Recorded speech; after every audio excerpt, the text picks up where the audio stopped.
এই নিমডালৰ ডালটো বাঢ়ি আছিল অলপ মানে টিংখন বেয়া কৰি দিছিলে চ' তাকে দলি দিলোঁ আজি দলি দিলোঁ যদিও দলজোপা কটাৰ আগতে মই কৈ দিছোঁ নিজৰ সুবিধাৰ কাৰণে তোমাক কষ্ট দিব লগা হৈছে কিন্তু দুখ নধৰিবা আৰু কিন্তু তাৰ পৰা হ'লেও এই জেগাটোৰ পৰা আকৌ পোখা ওলাব কোনো কথা নাই যদিও গছজোপাই কষ্ট পাইছে সেইটো নেচাৰৰ আদান প্ৰদান তাকে কয় আমি প্ৰকৃতিৰ লগত তেনেকৈ মিল সহবাস কৰিব লাগিব চ' যদিও কাটিছোঁ ইয়াৰ ডালখিনি ইয়াৰ পাতখিনি মই অথলে যাবলৈ নিদিওঁ এইখিনি আমাৰ কাৰণে বহুত উপকাৰী এই নিম পাতখিনি গোটেইখিনি শুকাই ইয়াৰ পৰা ড্ৰাই গুড়ি কৰিও ৰাতিপুৱা সদায় খাব পাৰে মৌৰ লগত আৰু ফ্ৰাই কৰি পিনি ডেইলি কেইটামান ভাতৰ লগত বা হওক বা সৰে হওক এই খালে ইয়াৰ পৰা বহুত উপকাৰ হয় আমাৰ যিবিলাক চেল থাকে ডেড চেল সেই ডেড চেলবিলাক মৰি যায় আৰু ব্লাড পিউৰিফিকেশ্যনৰ কাৰণে নিমে বহুত সহায় কৰে আৰু ইয়াৰ খৰিখিনিও দেউতাই কাটি পিনি এতিয়া থ'লে লৈ গ'ল চাগে খৰিখিনি ইয়াৰ জুই জ্বলালে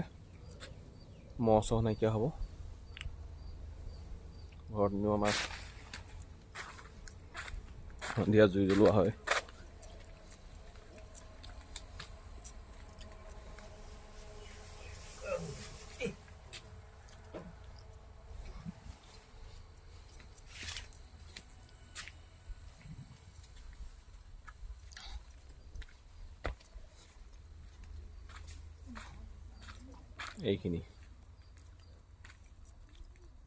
এইখিনি খৰি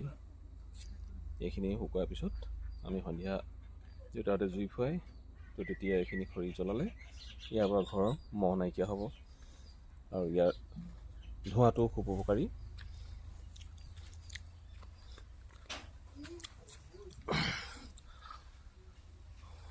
লগতে যোৱা জলফাইও আছে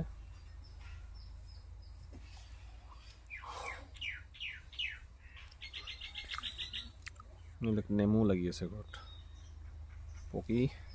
পকি গৈছে বহুত লাগিছিল এই বাকীখিনি সঁচৰ কাৰণে থৈ দিয়া হৈছে এইবিলাক বীজৰ কাৰণে আকৌ